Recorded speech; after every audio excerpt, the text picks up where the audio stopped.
요한계시록 1장 4절에서 8절까지 말씀입니다. 요한계시록 강해 설교, 오늘은 그 두 번째 시간입니다. 요한계시록 1장 4절에서 8절까지 말씀입니다.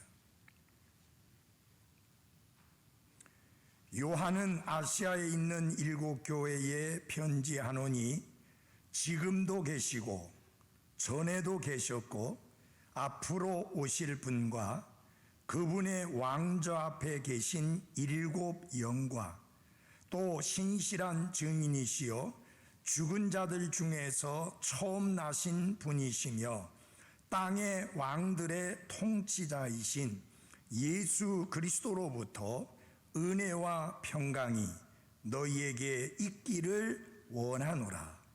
우리를 사랑하사 자신의 피로 우리의 죄들에서 우리를 씻으시고 하나님 곧 자신의 아버지를 위해 우리를 왕과 제사장으로 삼으신 분께, 즉 그분께 영광과 통치가 영원 무궁토록 있기를 원하노라. 아멘. 보라, 그분께서 구름들과 함께 오시느니라. 모든 눈이 그분을 보겠고 그분을 찌른 자들도 볼 것이요 땅의 모든 족속들이 그분으로 인하여 통곡하리니 참으로 그러하리로다. 아멘. 나는 알파와 오메가요 시작과 끝마침이라. 지금도 있고 전에도 있었고 앞으로 올 주 곧 전능자가 말하노라. 아멘. 기도하겠습니다. 하나님 우리 아버지, 예수 그리스도를 통해서 우리를 구원해 주시고 하나님의 자녀 삼아 주시고 놀라운 소망 가운데 살게 해 주신 은혜를 감사드립니다. 불안하고 어지럽고 두려운 이 세상에서 살고 있지만 우리 주 예수 그리스도로 말미암아 우리가 평강을 누리며 살게 해 주신 것을 감사드립니다. 우리에게 하나님의 은혜가 없었다면 오늘의 저희들이 있을 수 없고, 하나님의 평강이 아니라면 우리가 걱정과 근심 속에 살 수밖에 없습니다. 이 놀라운 은혜와 평강을 주시는 하나님께 감사드리며 예수님의 이름으로 기도했습니다. 아멘. 앉아주시기 바랍니다. 오늘 1장 4절부터 8절까지의 말씀을 통해서 은혜와 평강, 이를 주목하라 라는 제목으로 말씀을 드리겠습니다.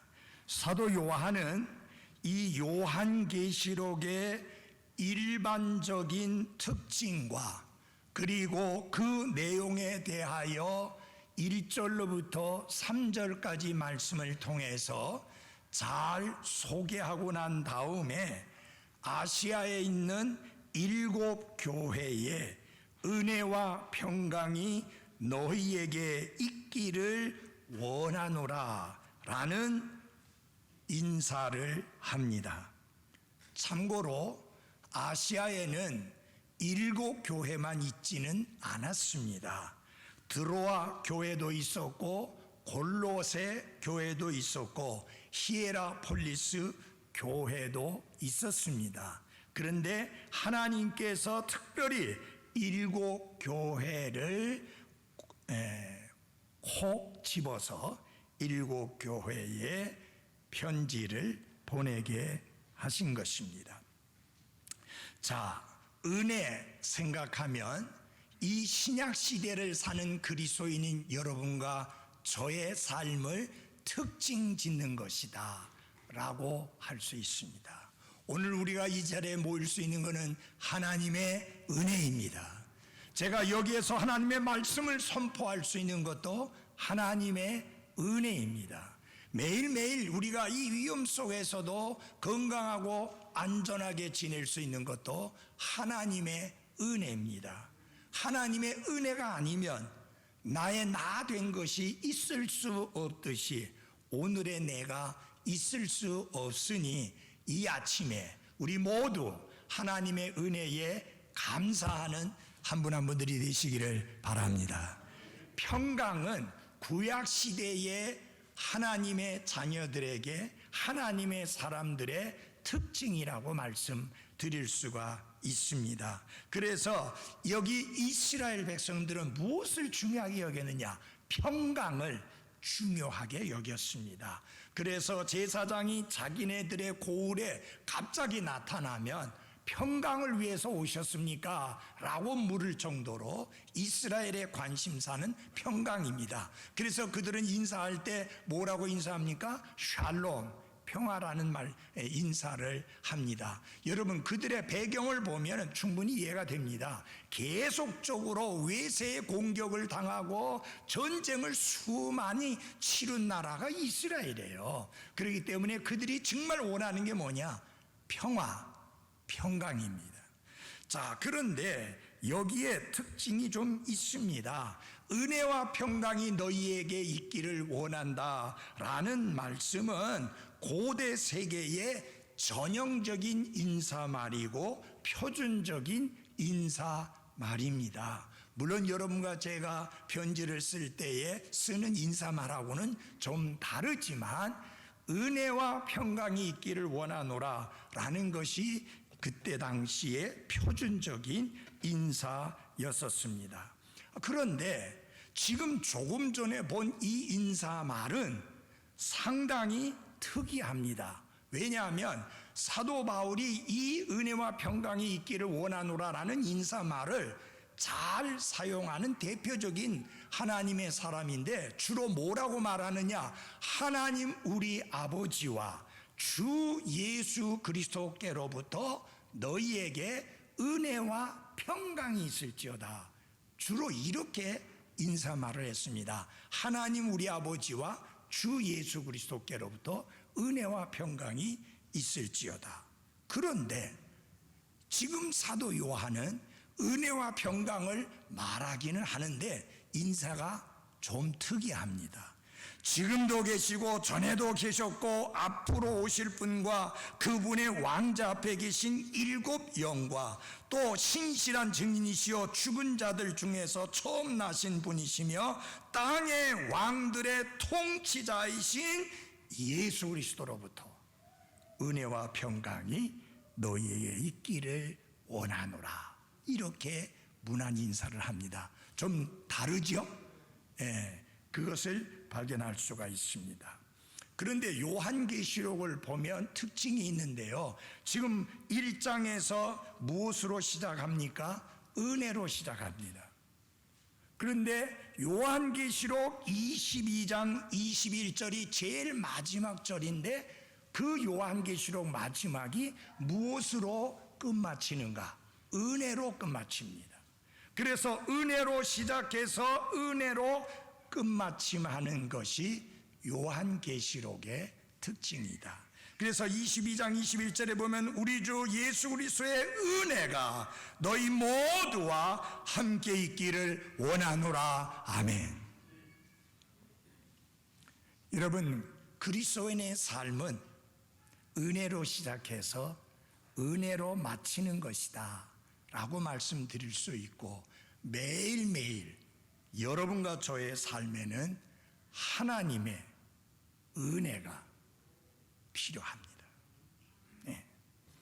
자, 여기 신약 성경에서 언급되고 있는 아시아, 여기는 아시아에 있는 7 교회들이라고 말씀을 하고 있는데, 이 여기서 말하는 아시아는 터키의 서쪽 3분의 1에 해당하는 로마의 식민지를 가리킵니다.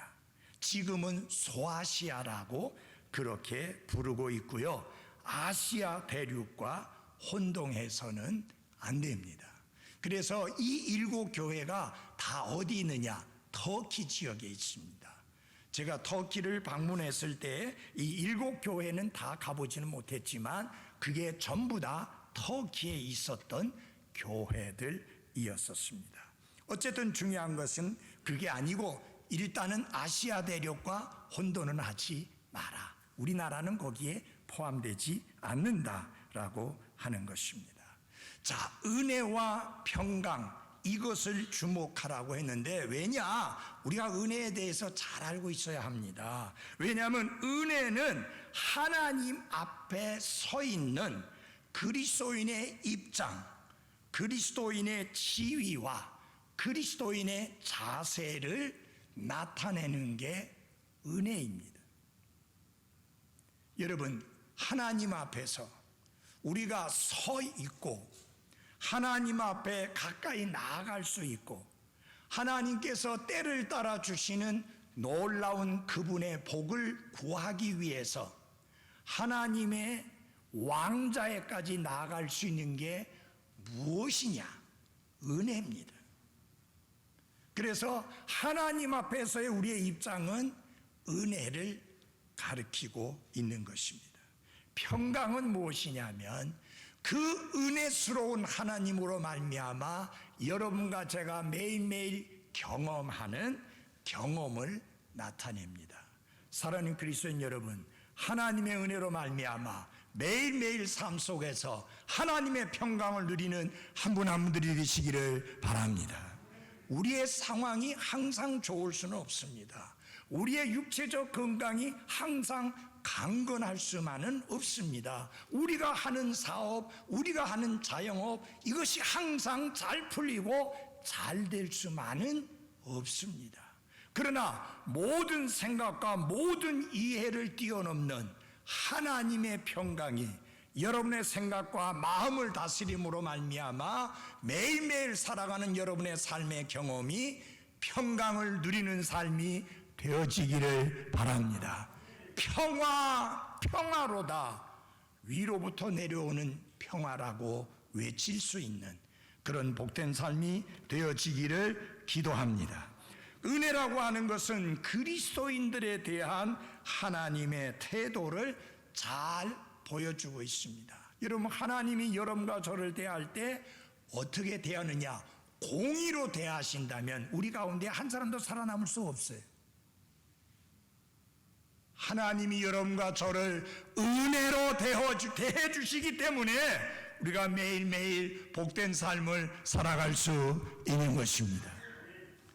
평강이라고 하는 것은 하나님과 동행하면서 하나님께서 우리의 삶 속에 얼마나 복되고 아름다운 삶을 허락하시는가를 경험하는 게 하나님의 평강입니다. 그래서 하나님과 우리와의 관계를 잘 보여주는 것 중에 하나가 평강이라고 하는 것입니다. 여러분, 우리가 믿음으로 의롭다 하심을 얻었은즉 우리 주 예수 그리스도로 말미암아 하나님과 더불어 화평을 누리자. 관계를 말하는 겁니다. 전에는 하나님 앞에 원수였습니다. 그렇기 때문에 우리가 두렵고 무섭고 떨리고 공포에 사로잡혔지만 이제는 그리스도 예수로 말미암아 우리가 의롭다함을 얻었으므로 하나님과 우리와의 관계가 원수가 아닌 관계이기 때문에 하나님과 화평을 누리며 살 수 있는 것을 감사드립니다. 이 평강은 세상이 우리에게 주는 모든 시련과 모든 환난을 이기게 하는 힘이 바로 이 평강에 있습니다. 지금 여기 사도 요한이 7 교회에 편지를 보내는데 당시의 그리스도인들의 삶이라고 하는 것은 내일을 장담할 수 없는 위험 속에 살고 있었습니다. 그 터키의 그 한 지역에 가면은 그리스도인들이 굴을 이용해서 굴 속에서 생활하던 그 환경들을 볼 수가 있습니다. 지하로 엄청 많이 내려가서 그들이 지하에서 생활하면서 믿음을 지켰던 것을 볼 수가 있는데 그들이 얼마나 위험스러운 상황 속에 노출되어 있었는지 모릅니다. 그런 상황 속에서 하나님의 은혜와 하나님의 평강은 그들로 하여금 용기를 가지게 하고 믿음을 지켜나가는데 큰 힘이 되었던 것입니다. 그러므로 은혜와 평강 굉장히 중요한데, 사도 요한은 이 은혜와 평강이 하나님 우리 아버지와 주 예수 그리스도로부터 온다고 말씀하는 대신에 거기에 하나를 더 더해가지고 성령 하나님을 하나 더 더해서 삼위일체 하나님으로부터 온다라고 하는 것을 가르칩니다. 그래서 우리 한글로는 잘 나오지 않냐고 한 번밖에 사용하지 않았습니다. 예수 그리스도로부터, 그가 단 한 번 썼는데 영어 성경은 3번 다 떴습니다. from이라고 하는 하나님 아버지로부터, 성령 하나님으로부터, 그리고 성자 하나님으로부터 라고 하는 그 표현 from이라고 하는 단어를 3번이나 사용했습니다. 그래서 은혜와 평강이 어디로부터 오느냐? 하나님 아버지로부터, God the Father. 그 다음에 성령 하나님으로부터, God the Holy Spirit. 그 다음에 성자 하나님으로부터, God the Son. 이렇게 그 삼위일체 하나님을 강조해서 말씀하고 있습니다. 그런데 여러분, 보통 보면은 우리가 표현을 할 때, 말을 할 때, 삼위일체 하나님을 할 때 어떤 순서로 말합니까? 성부, 그 다음에 성자, 그 다음에 성령 하나님, 그렇게 하잖아요. 예수님께서 주신 마지막 지상명령에 보면은 아버지와 그 다음에 아들과 그 다음에 성령의 이름으로 침례를 주라 했는데, 여기 사도 요한에 의해서 기록된 문안 인사에는 이 순서가 바뀌어졌어요. 성부 하나님 제일 먼저, 그 다음에 성령 하나님, 그리고 마지막으로 성자 하나님을 말씀하면서 이 삼위일체 하나님으로부터 은혜와 평강이 온다. 세상에서 얻을 수 있는 것 아닙니다. 돈에서 얻을 수 있는 것 아닙니다. 명예나 권력에서 얻을 수 있는 것 아닙니다. 하나님 우리 아버지, 성령 하나님, 성자 하나님으로부터 은혜와 평강이 온다라고 말씀하고 있습니다. 먼저 성부 하나님을 보십시다. God the Father 한번 보시겠습니다. 1장 4절입니다. 1장 4절. 거기 보면은 지금도 계시고 전에도 계시었고 앞으로 오실 분이다, 그렇게 표현했습니다. From him which is and which was and which is to come. 요거는 무엇을 의미하는 거냐? 하나님 아버지는 eternal God, 영원한 하나님이라는 것을 말씀하고 있는 것입니다. 여러분, 여러분과 저는 이 땅에 태어나는 그 순간부터 존재했습니다. 전생이 있어요, 없어요? 없습니다.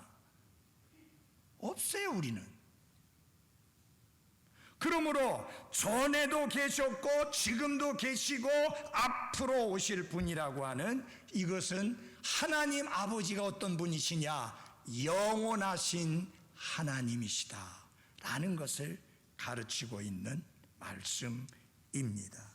그런데 이 칭호는, 이 명칭은 요한계시록에만 사용되고 있습니다. 신약 성경이나 구약 성경 어디에도 이 명칭, 곧 지금도 계시고 전에도 계셨고 앞으로 오실 분이라는 이 명칭은 성경 다른 어떤 곳에서도 사용되고 있지 않습니다. 이 명칭의 의미가 무엇을 말하느냐? 하나님의 영원성, 영원하신 하나님, 영원하신 아버지 하나님을 말씀합니다. 이런 표현은 아니지만 똑같은 의미의 말씀이 출애굽기 3장 14절에 나옵니다. 모세가 누가 이스라엘 백성에게 보냈다고 가서 전할까요? 라고 했을 때 하나님이 뭐라고 말씀했어요? 스스로 계신 하나님이 보냈다고 해라. 나는 곧 스스로 있는 자니라. I am that I am. 그 말하고 이 말씀하고 같은 의미입니다. 여러분, 하나님은 항상 현재이신 분이십니다. 왜? 영원하신 분이니까.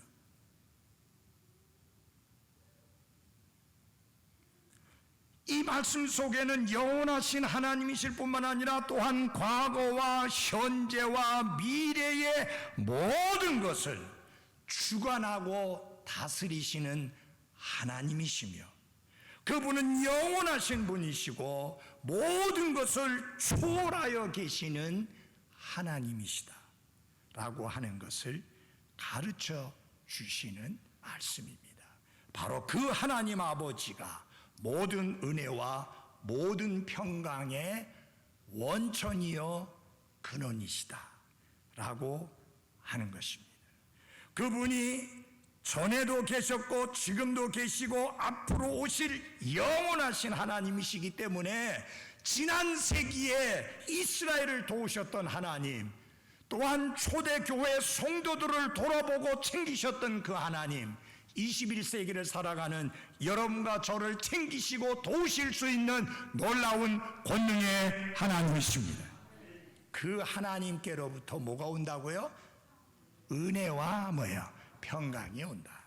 두 번째로 성령 하나님으로부터 은혜와 평강이 오신다고 말씀합니다. God the Holy Spirit. 1장 4절을 계속해서 보시기 바랍니다.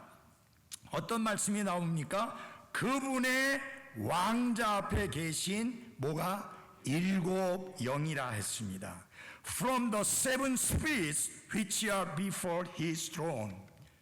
자, 삼위일체 하나님을 색다른 순서로 언급을 하고 있지요. 보통은 아버지 하나님, 그 다음에 아들 하나님, 그 다음에 성령 하나님인데 성령 하나님이 먼저 언급이 되고 있습니다. 여기 일곱 영이라고 하니까 성경이 일곱 분이라고 하는 의미가 아닙니다. 완전하신 영, 성령 하나님을 가르치는 말씀인 것입니다. 그래서 에베소서 4장 4절에 보면은 한 성령이 있고 한 하나님이 있고 한 주가 있고 한 침례가 있다. 여러분, 하나님은 한 분이시요, 그거 안 맞습니다. 하나님 한 분 아니에요. 한 하나님이 계시는데 그분이 성부, 성자, 성령 하나님으로 존재하십니다. 삼위로, three person으로 존재하는 것입니다. 여기 일곱이라고 하는 숫자, 일곱 영이라고 성령님을 말씀했을 때 성령님의 완전하심을 의미하는 것이요, 그 성령 하나님은 모든 조건을 만족시키실 수 있는 분이라고 하는 성령 하나님의 충족성을 가르치고 있는 말씀입니다. 또한 여기에서 보면은 구약 성경에 성령님의 7가지 특성, 또 성령님이 행하시는 7가지 7위중 사역, sevenfold ministry, 그것을 보여주고 나타내는 말씀이기도 합니다. 이사야서 11장 2절에 보면은 성령 하나님을 이렇게 묘사했습니다. 주의 영, 즉 여호와의 영이다 라는 뜻입니다. 지혜의 영, 명철의 영, 계략의 영, 능력의 영, 지식의 영, 주의 두려움의 영, 이렇게 7가지 성령 하나님의 특징과 그분의 7가지 질중 사역을 나타내고 있습니다. 그 성령 하나님으로부터 은혜와 평강이 온다라는 말씀입니다. 세 번째로 성자 하나님, God the Son. 그런데 한번 보시겠습니다. 1장 5절입니다. 조금만 읽어볼까요? 시작. 또 신실한 증인이시여 죽은 자들 중에서 처음 나신 분이시며 땅의 왕들의 통치자이신 예수 그리스도로부터 라고 했습니다. 사도 요한은 예수 그리스도를 마지막에 말하고 있으면서 그분에 대해서는 좀 더 자세히 묘사를 하고 있습니다. 아버지 하나님 간단하게 묘사했습니다. 성령 하나님도 간단하게 했습니다. 그러나 성자 하나님에 대해서는 굉장히 자세하게 합니다. 5절로만 끝나는 게 아니에요. 6절까지 이어지는 것을 볼 수 있는데 한번 같이 좀 봐주시기 바랍니다. 5절 뒤에 보면은 이렇게 되어 있습니다.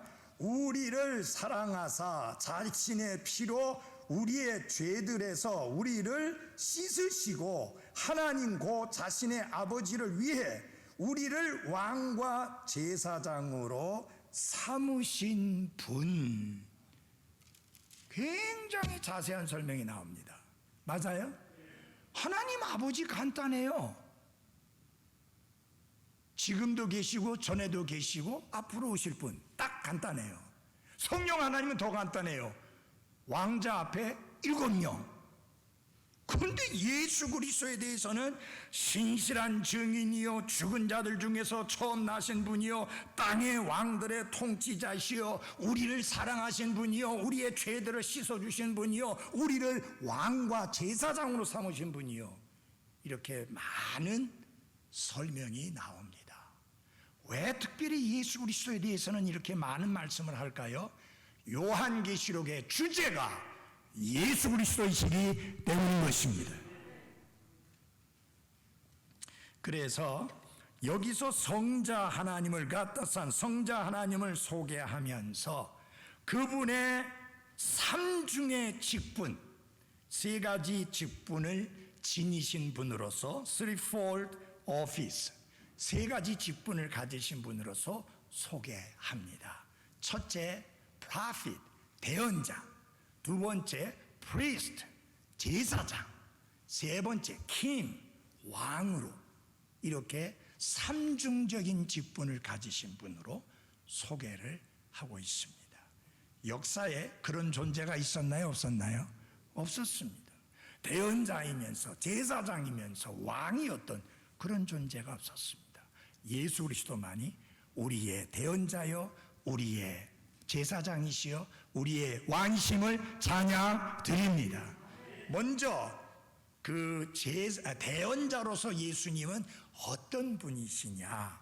신실한 증인, faithful witness. The faithful witness. 여러분 여기 영어로 더 자를 썼습니다. 이분만큼 신실한 증인이 없다. 신실한 증인 중에 한 분이 아니라 유일한 신실한 증인이시다. 아멘. 그렇게 말씀하고 있습니다. 왜냐? 예수님은 항상 진리를 말씀하시며 대언자로서 예수 그리스도의 사역의 특징을 말합니다. 여러분 구약 성경을 보면 대언자들이 항상 진리를 말하지 않았습니다. 거짓 대언자들이 많이 있었습니다.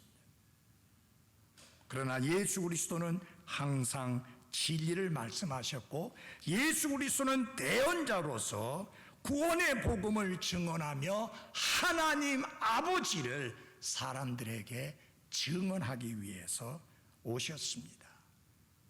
빌라도가 물었습니다. 그때 예수님이 뭐라고 대답했습니까? 진리에 대하여 증언하려 하노라. 예수님은 진리를 증언하신 분일 뿐만 아니라 그분 자신이 진리이십니다. 예수 그리스도께서는 하나님 아버지께서 자신에게 주신 말씀을 신실하게 증언하셨던 분이시다. 대언자로서. 두 번째로서 그분은 제사장으로서 어떤 분이셨는가? 이렇게 말씀합니다. 어떻게 말합니까? 죽은 자들 중에서 어떻게 해요? 처음 나신 분이시다. First begotten of the dead. 여러분 여기에서 우리가 주의 깊게 알아야 될 필요가 있습니다. 죽은 자들로부터 처음 나신 분이다. 오해하지 마십시오. 죽었다가 살아난 사람이 있어요? 없어요? 없어요? 구약에도 있었고 신약에도 예수님 당시에 여러 사람이 있었어요. 그러면 여기에서 죽은 자들 중에서 처음 나신 분이라는 말은 무슨 뜻이냐? 다시는 죽지 아니하는 부활의 몸을 가지고 부활하신 첫 번째 분이시다, 그 뜻입니다.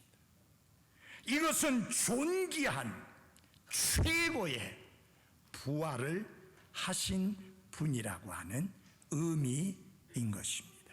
예수 그리스도는 여러분과 저의 죄들을 대신해서 죽으시고 죽은 자들 중에서 부활하셔서 하늘나라에 승천하셔서 그곳에서 여러분과 저를 위한 대제사장으로서 나타나시는 분이 예수 그리스도이십니다. 예수 그리스도를 제외하고 죽었다가 다시 육체적 생명을 얻은 사람들이 있었나요? 없었나요? 있었습니다. 예수님이 나사로도 살렸잖아요. 죽었다 다시 살아났잖아요. 근데 그 모든 사람의 특징이 뭡니까? 그들은 다시 죽었습니다. 아니, 죽을 수밖에 없는 몸이었습니다. 그러나 예수님은 부활하셨고 다시는 죽지 아니하는 몸을 입으신 첫 번째 분이십니다. 그래서 그분은 부활의 첫 열매라고 할 때 그런 의미 생각해야 됩니다. 그러므로 우리가 그리스도께 속한 자들이 그리스도로 말미암아 우리가 마지막 날에 부활하게 될 터인데, 주님이 다시 오실 때 부활하게 될 때 그때 우리의 부활의 몸은 예수님의 몸처럼 다시는 죽지 아니하는 몸을 입고 부활하게 될 것입니다. 나사로의 부활 놀랍습니다. 그러나 그는 다시 죽었습니다. 나인성 과부의 아들, 그의 부활로 올랐습니다. 그러나 그도 죽었습니다. 다시. 그러나 예수 그리스도는 죽었다가 다시 살았고 영원히 살아 계십니다. 세 번째로, 땅의 왕들의 통치자이다 라고 하는 말씀이 나옵니다. 킹이라고 하는 말씀이죠. 이사야서 9장 6절에 보면 평화의 통치자라 할 것이기 때문이라, 예수님의 탄생과 관련해서 주신 말씀입니다. 예수님이 평화의 통치자가 될 것이다. 왕으로서의 예수 그리스도의 주권적인 역할을 가리키는 게 땅의 왕들의 통치자시다. 참 이 말씀을 받았던 일곱 교회의 성도들 굉장히 격려가 됐을 거예요. 왜냐하면 로마의 황제가 자기가 왕으로서 절대적 권력을 가지고 있다고 생각했는데, 천만에 로마의 황제뿐만 아니라 땅에 있는 모든 왕들의 프린스, 통치자이신 분이 예수 그리스도라고 하는 것입니다. 결국 이것은 어떤 격려와 위로가 됐습니까? 눈에 보이는 통치자 카이사르, 네로, 그런 사람들 신경 쓰지 마라. 그들의 통치자이신 분이 예수 그리스도, 여러분의 구원자여 주님이시다. 그걸 가르쳐 주심으로 위로하는 것입니다. 결국 이것은 무엇을 말하느냐? 예수님께서 땅의 모든 세세한 일뿐만 아니라 그들의 운명까지도 주관하고 다스리시는 분이라고 하는 것을 보여주는 것이요, 예수님은 한 나라의 왕이 아니라 왕 중에 왕이요 주님 중에 주님이심을 가르치고 있는 것입니다. Jesus Christ is the King of Kings, Lord of Lords. 예수 그리스도는 왕 중에 왕이요 주 중에 주이십니다. 그러면서 그 예수 그리스도께서 이사야서 9장 6절을 성취하고 이루신 분인 것을 말씀을 하고 있는 것입니다. 그래서 은혜와 평강이 성부, 성자, 성령, 혹은 성부, 성령, 성자 삼위일체 하나님으로부터 온다. 그 삼위일체 하나님이 은혜와 평강의 근원이요 원천이요 기원이라고 하는 것을 말씀드립니다. 그러면서 사도 요한은 그 예수 그리스도께 찬양을 돌려드리는데 그 찬양의 내용이 중요합니다. 우리 5절 6절을 한번 우리를 사랑하사, 거기서부터 보겠습니다. 5절 끝에 부분에 있는 우리를 사랑하사, 제가 읽어드리겠습니다. 우리를 사랑하사 자신의 피로 우리의 죄들에서 우리를 씻으시고 하나님 고 자신의 아버지를 위해 우리를 왕과 제사장으로 삼으신 분께, 즉 그분께, 같이 읽겠습니다. 시작. 영광과 통치가 영원 무궁토록 있기를 원하노라. 아멘. 이 영광스러운 진리 앞에서 사도 요한은 찬양으로 화답을 하면서 그 예수 그리스도께 영광과 통치가 영원토록, 영원 무궁토록 있기를 원한다고 찬양을 하고 있습니다.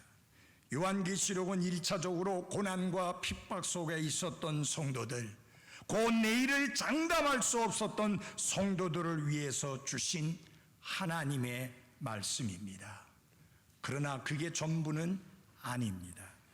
사실 우리를 둘러싸고 있는 환경은 1세기 그리스도인들의 그것보다 훨씬 더 좋고 낙관적일 수 있습니다. 그러나 우리 역시 긴장되고 위험한 순간을 살고 있습니다. 더더구나 코로나 바이러스 19로 인한 위험으로 인해서 우리는 매우 긴장되고 위험한 상황 속에서 살고 있습니다. 그러므로 1세기에 그리스도인들에게 던져주셨던 그 하나님의 말씀은 오늘 이 21세기를 살아가는 여러분과 저를 위해서도 여전히 의미 있고 가치 있고 유효한 말씀인 것입니다. 예수님께서 어떤 일을 하셨는지 사도 요한의 찬양 속에서 그 내용이 들어가 있습니다. 사도 요한은 세 가지를 말합니다. 우리 한번 같이 보시기 바랍니다. 먼저가 뭐냐? 하나님께서 우리를 사랑하셨다. Loved us. 하나님께서 우리를 사랑하셨다. 하나님이 여러분과 저를 사랑하신 거 맞습니까? 예. 그게 요한복음의 강조입니다. 하나님이 우리를 사랑하셨다. 하나님께서 세상을 이처럼 사랑하사 자신의 독생자를 주셨으니 For God so loved the world He gave His only begotten Son.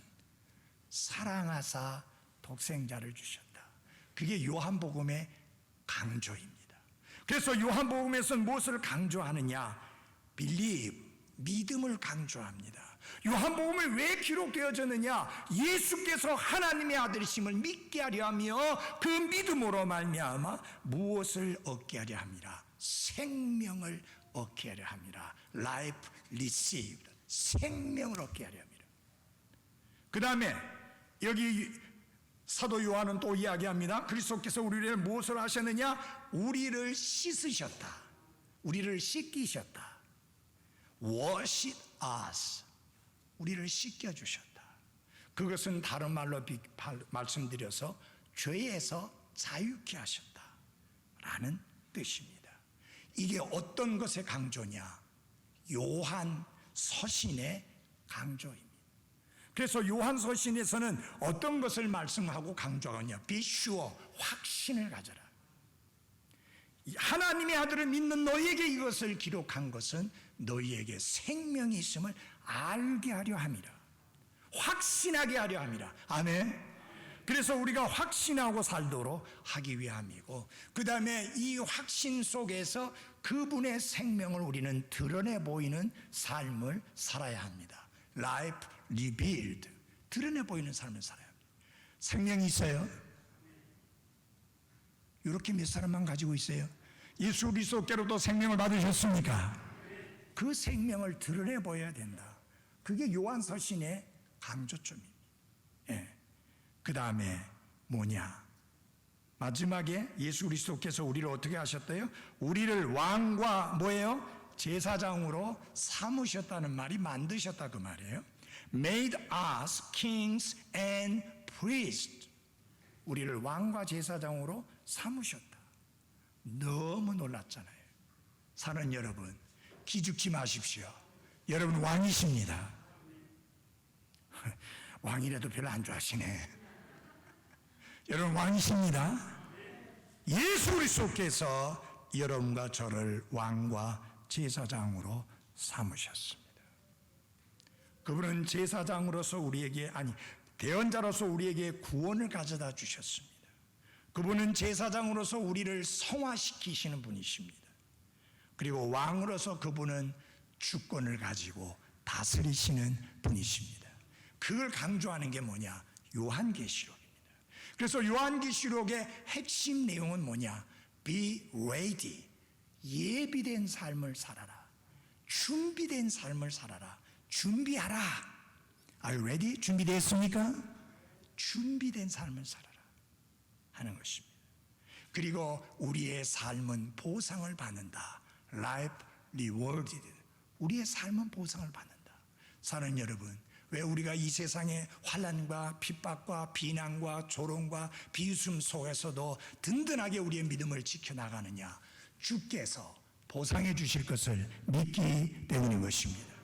모세는 그 보상을 바라봄으로 인하여, 보상하시는 하나님을 바라봄으로 인하여 왕자리도 떨쳐버리고 하나님의 백성과 함께 고난받는 길을 선택했습니다.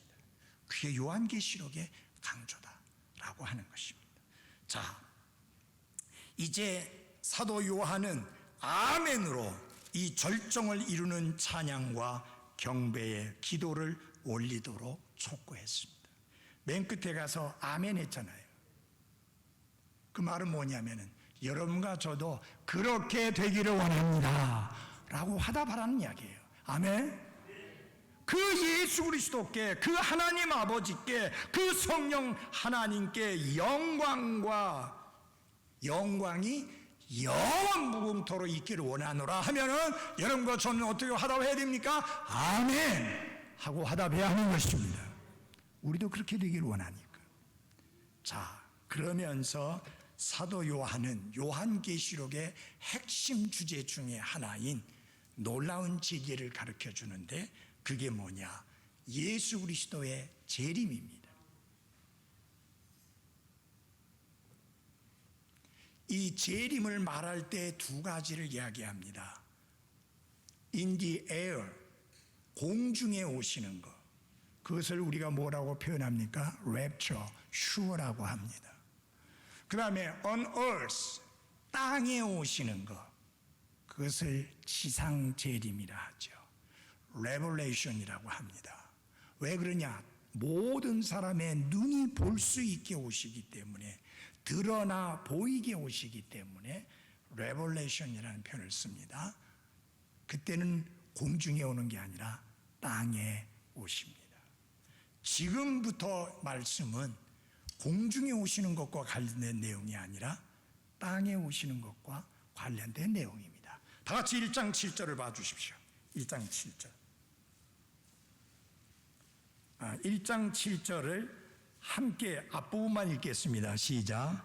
보라, 그분께서 구름들과 함께 오시느니라 라고 말씀했습니다. 이 예수 그리스도께서 재림하신다는 이것은 요한계시록의 중심 주제 중에 하나인 것입니다. 매우 중요한 주제이며 최초의 예언의 말씀이기도 합니다. 그래서 여러분 잘 보십시오. 그분께서 오시느니라 라고 하는 말씀을 오실 것이다 라고 하지 않았어요. 오시느니라 라고 하는 현재 시제를 쓰므로 말미암아 미래에 있게 될 이 사건을 갖다가 이미 일어난 사건처럼 그렇게 말씀합니다. 여러분, 예수님은 다시 오십니다. 그러니까 꼭 구태여 오실 것이다 라고 할 필요가 없어요. 실제로 일어난 것처럼 말씀합니다. 성경에 그런 것들이 많아요. 믿음은 아직 일어나지 않았지만 일어난 것처럼 받아들이는 게 믿음이에요. 그러면서 예수 그리스도가 처음 이 땅에 오셨을 때와 그분이 다시 오실 때와 얼마나 대조적인 것인가 하는 것을 말씀하는데, 맨 앞에 중요한 단어가 나옵니다. 보라라는 말입니다. 이 말은 이어지는 내용에 관심을 두고 곰곰이 생각해 보라고 하는 그것을 촉구하는 말씀입니다. 항상 성경에 보면 보라 할 때는 우리가 집중해서 주의해서 보고 관심을 기울여야 될 것을 말씀할 때 보라라는 단어를 씁니다. 예를 들어서 보라, 세상의 죄들을 제거하는 하나님의 어린 양이로다. 딱 주목해서 관심을 가지고 바라봐야 할 것을 말씀할 때 그렇게 했습니다. 이 단어가 요한계시록 안에 25번이나 기록되었습니다. 이 말은 무슨 말이냐? 요한계시록에 기록된 말씀 하나하나가 전부 다 우리가 염두에 두고 곰곰이 생각하고 주목해야 될 내용들이다 라고 하는 것입니다. 사람들이 예수 그리스도의 재림을 부인하면서 옛날이나 지금이나 하나도 달라진 것이 없는데 뭐 예수 그리스도께서 재림하신다고 하느냐라고 하지만 그분은 다시 오십니다. 신약 성경에 예수 그리스도의 재림에 관한 말씀이 509절이나 기록되어 있습니다. 그 말은 무슨 뜻이냐면은 매 25절마다 예수 그리스도의 재림을 말씀하고 있다, 그 말입니다. 그만큼 성경은 예수 그리스도의 재림을 강조하고 있습니다. 구름 가운데 오신다고 하는 말은 그분이 영광 가운데 오신다는 것을 의미하는 것입니다. 그러면서 여러분 특이한 내용이 나옵니다. 모든 눈이 그분을 보겠고 그분을 찌른 자들도 볼 것이요 땅의 모든 족속들이 그분으로 인하여 애곡하리니 참으로 그러하리로다. 예수님이 공중에 오실 때는 시크릿, 은밀하게 오십니다. 오직 구원받은 성도들만 알고 들림을 당합니다. 세상은 모릅니다. 아무도 예수님의 오심을, 공중에 오심을 보지 못합니다. 그러나 그분이 땅에 오실 때는 모든 눈이 그분의 다시 오심을 보게 될 것이다. 예수님이 이 땅에 태어나실 때 소수의 목자들과 지혜자들 이외에는 거의 알지 못했습니다. 그분이 부활하셨을 때도 500여 명의 사람들만 목격했을 뿐입니다. 그러나 예수 그리스도께서 이 땅에 재림하실 때는 모든 눈이 그분의 다시 오시는 것을 보게 될 것입니다. 그런데 여기에서 사도 요한은 그분을 보게 될 사람들을 말하면서 두 부류를 말합니다. 하나는 그분을 찌른 자들이 보게 될 것이다. 아니, 예수님 십자가에 못 박혀 달리실 때 예수님 옆구리를 찌른 사람은 이미 죽었고 2000여 년 전 사건이잖아요. 맞아요?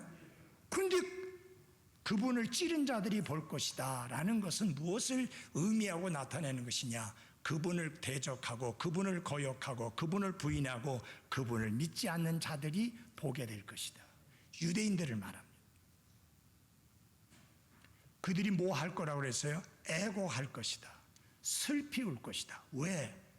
그들의 조상들이 십자가에 못 박은 그분이 바로 우리가 기다리던 그 메시아, 그 왕, 그 주님이구나. 가슴을 치며 애곡할 것입니다. 그 다음에 보면 또 두 번째 부류의 사람들은 어떤 사람이에요? 땅의 모든 족속들을 말합니다. 이방인들을 말합니다. 그런데 이들이 애곡하는 것은 좀 다릅니다. 같이 애곡하고 통곡하는데 하나는 가슴을 치며 후회하며 안타까움 속에서 애곡을 하는데, 두 번째 땅의 족속들이 애곡하고 통곡하는 이유가 뭐냐? 그분의 심판을 두려워해서. 왜? 그분이 심판자로 오시기 때문에. 그래서 통곡하는 것입니다. 사랑하는 그리스도인 여러분, 우리 가운데 어느 누구도 그분이 공중에 오시는 것이 기쁨과 감사함으로 기다리는 기다림이 되기를 바랍니다. 하나님의 말씀을 저버리고 내 고집과 내 뜻대로 살다가 주님이 재림하심으로 인하여 안타까움 속에 애곡하는 그리스도인이 되지 말고 주 예수님 어서 오십시오라고 기쁨과 감사와 감격 속에서 맞을 수 있는 한 분 한 분들이 되시기를 바랍니다. 마지막으로 1장 8절입니다. 다 같이 함께 읽어보겠습니다. 시작. 나는 알파와 오메가여 시작과 끝마침이라. 지금도 있고 전에도 있었고 앞으로 올 주 곧 전능자가 말하노라. 이게 킹 제임스 성경을 제외한 모든 다른 번역본에서는 주 하나님이 말하노라 그렇게 시작돼요. 오직 킹 제임스 성경만이 나는 알파와 오메가요 라고 시작합니다. 여러분 이거 누구 가리킬까요? 이미 아버지 하나님은 아까 이야기했잖아요. 예수 그리스도를 가리킵니다. 그분은 알파와 오메가 시작과 끝마침이 되시는 영원하신 하나님이신 분입니다. 그분은 전능자이십니다. 그분이 하실 수 없는 것이 하나도 없습니다. 우리 어떻게 살아야 될까요? 이 예수 그리스도의 다시 오심을 기다리며 고대하며 하나님이 주신 은혜와 평강을 누리며 살아가는 하루하루들이 되기를 바랍니다. 말씀이 복이 됐습니까? 이제 요한계시록이 잘 풀려집니까?